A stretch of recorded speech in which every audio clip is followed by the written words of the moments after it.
5 मई 2023 तक शाम की सरकारी अफवाज ने अपने दो करीबी ईरान और रूस इत्तेहादियों की मदद की वजह से शाम मुल्क के बड़े हिस्से को दोबारा कंट्रोल में हासिल कर लिया है। ये बात आम बात नहीं, क्योंकि एक वक्त था जब शाम की अफवाज मुकम्मल तौर पर हवास बाख्ता हो चुकी थी। अब कल जुमेरात वाले दिन जो सबसे बड़ी डेवलपमेंट हुई है वो ईरान के सदर इब्राहिमी रईसी शाम के 2 रोजा दौरे पर शाम पहुंच चुके हैं। तकरीबन ईरान की तरफ से 13 साल बाद कोई ईरान का सदर शाम के दौरे पर दोबारा शाम में गया है। 2010 ईरान के सदर महमूद अहमदी ने ईरान की तरफ से शाम का दौरा किया था। 13 साल बाद दोबारा ईरान के सदर इब्राहिमी रईसी शामी दौरे पर, जो कि मुसलमानों के लिए एक बहुत ही अच्छी खबर है। इसका हरगिज ये मतलब नहीं कि ईरान के सदर का दौरा 13 साल बाद हुआ तो इस 13 साल दौरे में ईरान और शाम के ताल्लुकात खराब थे। ऐसी कोई बात नहीं, बल्कि ईरान शाम का सबसे बड़ा हमायती शुरू से ही रहा है। जब से शाम के अंदर 2011 के बाद बगावत और खाना जंगी शाम की हुकूमत के खिलाफ हुई, ईरान ने इस मुश्किलात हालात में शाम के तनाज़े को मोड़ने में अहम किरदार अदा किया है।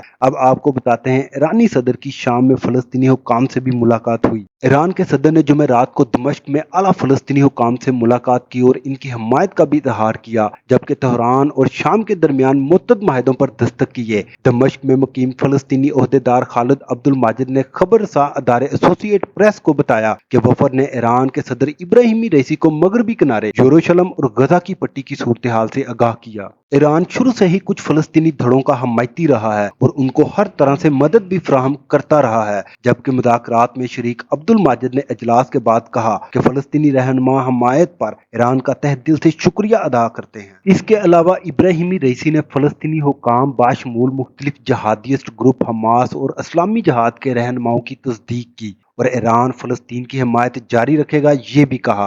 अब अगर हम बात करें शाम मुल्क की मईशत की, तो ईरान और शाम में तेल और दीगर शोबों में तवील मुद्दती ताउन के माहिदों पर दस्तक किए गए ताकि दोनों इत्तेहादियों के दरमियान इक्तसादी ताल्लुकात को मजबूत बनाया जा सके।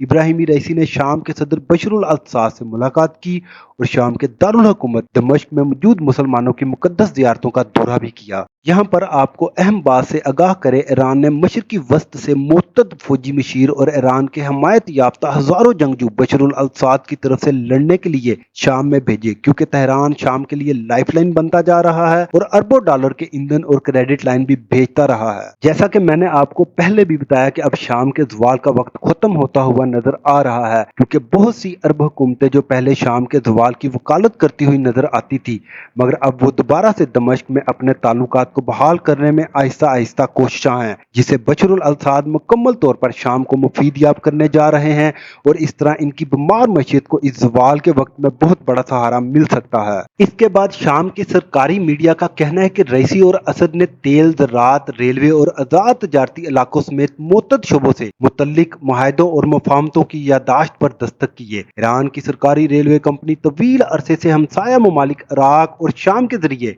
अपने नेटवर्क को वसत देने की ख्वाहिशमंद है, जो इसे बहरा रूम में शाम की बंदरगाह लतीकिया से मुंसलिक करती है ताकि तजारत को फरोग दिया जा सके। शाम की हुज़्बुल इख्तलाफात और तेहरान के नायकदीन ईरान की जानिब से अपने सियासी असर सलूक को बढ़ाने की एक और कोशिश के तौर पर देखते हैं। इस तरह के दौरों से दोनों मुल्कों को मुकम्मल तौर पर फायदा होता हुआ दिखाई दे रहा है, जो कि मुस्लिम दुश्मनों को जरा भी नहीं भाता है। हम आपके लिए इसी तरह के इंफॉर्मेटिव वीडियो लेकर आते हैं, तो लिहाजा साथ जुड़े रहने के लिए गुलशन इंटरनेशनल न्यूज उर्दू चैनल को सब्सक्राइब करना ना भूलें और कमेंट्स में अपने ख्याल का इजहार जरूर करें।